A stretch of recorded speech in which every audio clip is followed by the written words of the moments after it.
right, let me bring in Andy Staples, covers college football for the website On Three Sports. We've been talking about Justin Fields. Take me back to his last year at Ohio State. Was there any real question about him being a pocket passer at the next level?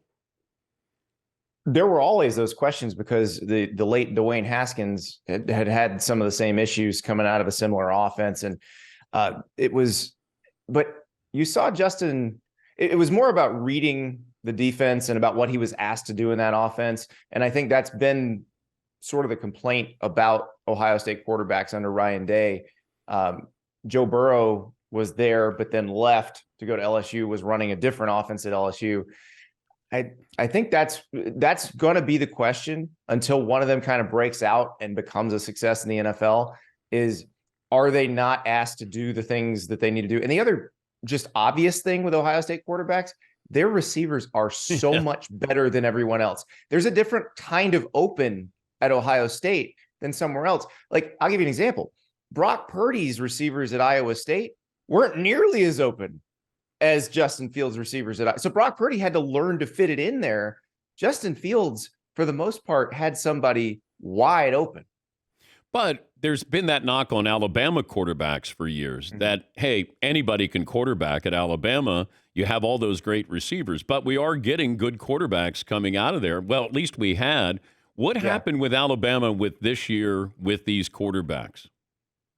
Either they've missed on some, haven't developed the ones they have, or both. Because, you're right. It used to be, Greg McElroy, A.J. McCarron, Jacob Coker. It doesn't matter. You just put them in there. They're so much more talented than everybody else. All they have to do is not make mistakes.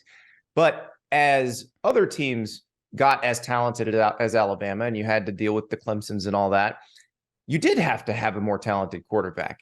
And that's what Alabama did. They changed the way they recruited the quarterback position. They went more dual threat. And they had a historic, think about this, that Jalen Hurts, Tua Tagovailoa, Mac Jones, and Bryce Young in succession.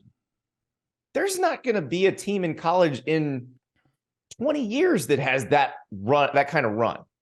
And so I think we got a little spoiled with that. And we also got a little spoiled with them having really dynamic receivers. I mean, you think about when they had Jalen Waddle, Devontae Smith, Henry Ruggs, and Jerry Jeudy all at the same time. That's just unfair. It's what Ohio State does to everybody now.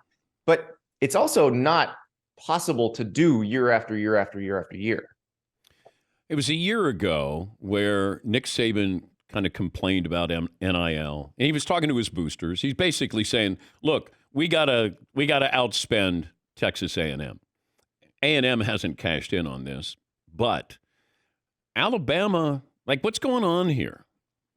Is it transfer portal, NIL? They're not taking advantage of either one of those like other schools?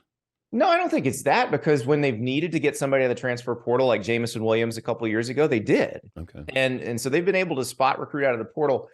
NIL, if they tell their donors, hey, instead of rebuilding the weight room, we'd like you to donate to NIL, they'll do it. They'll do whatever they need to do. But I do think the market in general has changed. And, Andy Schwartz was an economist who worked with the plaintiffs in O'Bannon versus the NCAA and wrote this back then and said, hey, if all this stuff were to come to be, you'll see the talent spread out more. And I think you're seeing that. I mean, you in the class of 2024, Dan, here's a good example. The number one defensive lineman in the country is going to Missouri. He's from Missouri. Missouri has a state law that allows you to start cashing in on NIL deals September of your senior year of high school. So this sort of thing is changing the dynamics. The transfer portal is also changing it, because remember, if you want to play in the NFL, Matt Castle aside, you got to play in college. So you're not going to sit the bench at Alabama or Ohio State or Clemson or wherever for 3 years waiting when you can go somewhere and star right away. And, oh, by the way, they'll give you an NIL deal. But this isn't a case of Alabama slipping as much as others are moving up the ladder? Well, where Alabama's different, I think, one, they can't select as well as they could have. Like, it used to be they could get anybody they wanted. The moment Kirby Smart went to Georgia, that changed. The other thing that's happening with Alabama is the bench of assistant coaches is not that deep. remember, Nick Saban was losing assistants left and right, but always seemed to have somebody ready who was either in that Nick Saban witness relocation program that Mike Locksley always joked about, or had worked there before, gone somewhere else, and was coming back. Well, this time they didn't have that. When Bill O'Brien went to the Patriots, they didn't have an OC just ready to pull up, which is exactly what Georgia did this year when they lost Todd Monken to the Ravens. So they had to go do a national search. They talked to Brian Grubb at Washington. They talked to other people, and they end up hiring Tommy Rees from Notre Dame. But Tommy Rees had never worked with Nick Saban before. We don't know how well they work together. In the past, Nick Saban has usually picked somebody he has already worked with and knows exactly what he's going to get out of. Is there any fallout if Clemson and or Alabama don't make the playoffs this year? I don't know if there's any fallout in terms of Clemson is probably going to have to rethink the way they do some things, because while Alabama has adjusted to the changes in college sports, Clemson hasn't. Dabo Swinney has not wanted to use the transfer portal. I think the first time he used it was last year to get Hunter Johnson, who was a quarterback at Northwestern, who had been a quarterback at Clemson. So he's basically just bringing him back. They have not filled holes nearly as well because they have not wanted to use the transfer portal because Dabo doesn't believe in that. Well, he's probably going to have to start believing in it. Yeah.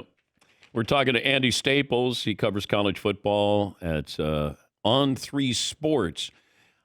Colorado these next 2 weekends. How important are these two games for just this season? Well, maybe for the entire program moving forward. Well, I think they're very important, but it's more about how you show up. It's not necessarily if you win. If you win either one of these games, it is awesome. They will be the biggest story in sports if they can beat Oregon this weekend. But if they can compete with Oregon this weekend, that should tell you they're going to be a monster in the next year or so. Because when you revamp a roster the way they did, wholesale changes, you can get skill players out of the portal. But it's very hard to find big guys in the portal. And Oregon has really good players up front, both lines of scrimmage. If they can hang with what they have, they'll be able to get better big guys this next year. And all of a sudden, they'll be competitive with anybody. Now, I went into the season before I saw them play thinking this is a game where they're just going to get their doors blown off. And it may happen because they don't have Travis Hunter, but I've been really impressed with the way they've played schematically. Sean Lewis, the offensive coordinator, was a good head coach at Kent State. He's done a good job taking advantage of what they do have and hiding what they don't. If they can keep doing that, I think they could be really good in the coming years. And then they've got USC at home after that. But I'm wondering, once again, USC lacking defense. They certainly have offense. But are they a Final Four team with just an offensive-minded team? I think they're better defensively this year. They went out and got some guys out of the portal. Remember I said there's not a lot of good big guys available in the portal, but USC tends to draw the ones that are. And they got a guy named Bear Alexander from Georgia to play defensive tackle. They got Anthony Lucas from Texas A&M who plays on the D-line as well. Body types that USC just didn't have before. And most teams in the Pac-12 that aren't Oregon or Utah don't have. So I do think they're going to be considerably better defensively. We'll see when they play Colorado, when they play Notre Dame, but I suspect they're better than they were last year. Speaking of Notre Dame, they got Ohio State. How impactful is this game? It's huge. I mean, I was talking to Mike Golick Jr., who played center for the Irish when they played for a national title in 2012. He said this feels bigger than any of those games. I was talking to some people at Notre Dame. They said this feels like the biggest game since USC came in 2005 on that campus. And so this is huge because they've got Sam Hartman now at quarterback, which feels like the piece they've been missing, the thing that allows that offense to be more explosive. They just haven't had that in the last few years. So if you can beat an Ohio State, you can absolutely beat anybody in the country. And I do think with this schedule, if they split Ohio State and USC and are competitive in the one they lose, they could still make the 14 playoff at 11-1. Have a great weekend, Andy. Always great to catch up with you. Thank you. Thanks, Dan. Andy Staples, covering college football for On 3 Sports.